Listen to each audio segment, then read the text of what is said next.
FEMA നിയമലംഘനവുമായി ബന്ധപ്പെട്ട് തനിക്കെതിരെ വാർത്ത നൽകുന്നതിൽ നിന്ന് മാധ്യമങ്ങളെ വിലക്കണം എന്നാവശ്യപ്പെട്ട് തൃണമൂൽ കോൺഗ്രസ് നേതാവ് മഹുവ മൊയ്ത്ര നൽകിയ ഹർജി ഡൽഹി ഹൈക്കോടതി പരിഗണിക്കുന്നു.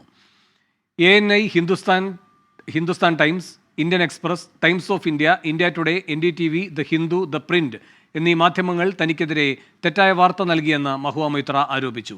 വാർത്താ സ്രോതസ്സുകളെ ഉദ്ധരിച്ച് മാധ്യമങ്ങൾ വാർത്ത നൽകുന്നതിനെ തടയാനാകില്ലെന്ന് കേന്ദ്ര സർക്കാർ വ്യക്തമാക്കി. വിവരങ്ങളുമായി രാധാകൃഷ്ണൻ ചേരുന്നു. രാധാകൃഷ്ണൻ, എന്തൊക്കെയാണ് കോടതിയിൽ നടന്നത്? വേണു, ഈ കേസിൽ വിധി പറയാനായിട്ട് കോടതി ഇപ്പോൾ ഈ കേസ് മാറ്റിവെച്ചിരിക്കുകയാണ്. ജസ്റ്റിസ് സുബ്രഹ്മണ്യം പ്രസാദിന്റെ ബെഞ്ചിലാണ് ഡൽഹി ഹൈക്കോടതിയിൽ ഈ വാദം ഉന്നയിച്ച് മഹുവ മൊയ്ത്ര എത്തിയത്.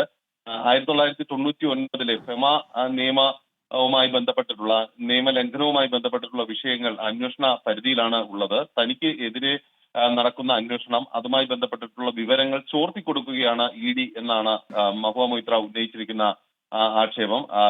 ചില മാധ്യമ സ്ഥാപനങ്ങൾ, അത് ചില വാർത്താ ഏജൻസികൾ അടക്കം ANI, Hindustan times, Indian express, times of India, India today, NDTV, Hindu, print തുടങ്ങി രാജ്യത്തെ ഏതാണ്ട് എല്ലാ പ്രധാനപ്പെട്ട മാധ്യമങ്ങളെയും എതിർകക്ഷികളാക്കിയിട്ടുണ്ട് EDക്ക് ഒപ്പം. തന്റെ സ്വകാര്യത അത് അംഗീകരിക്കാനായിട്ട് ഈ മാധ്യമങ്ങൾ തയ്യാറാകുന്നില്ല, അപകീർത്തിപ്പെടുത്തുകയാണ്.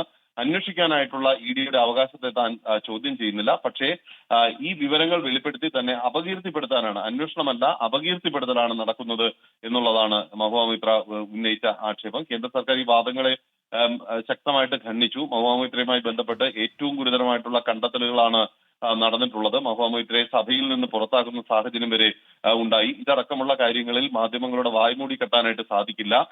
മാധ്യമങ്ങൾക്ക് അവരവരുടേതായിട്ടുള്ള സ്രോതസ്സുകളുണ്ട്. ആ സ്രോതസ്സുകളെ ഉദ്ധരിച്ചു വരുന്ന വാർത്തകൾക്ക് കേന്ദ്ര സർക്കാർ മറുപടി പറയുക എന്നുള്ളത് അത് സംഭവിക്കുന്ന കാര്യമല്ല എന്ന ഉൾപ്പെടെയുള്ള വാദങ്ങൾ കേന്ദ്ര സർക്കാർ നിരത്തി. ഏതായാലും തന്റെ സ്വകാര്യത പരിഗണിക്കപ്പെടണം. ഈ കേസുമായി ബന്ധപ്പെട്ട അന്വേഷണ ഘട്ടത്തിൽ ഈ വിധത്തിലുള്ള വാർത്തകൾ വരുന്നത് അത് അംഗീകരിക്കാൻ സാധിക്കില്ല എന്നതടക്കമായിരുന്നു മഹുവ മൊയ്ത്രയുടെ നിലപാട്.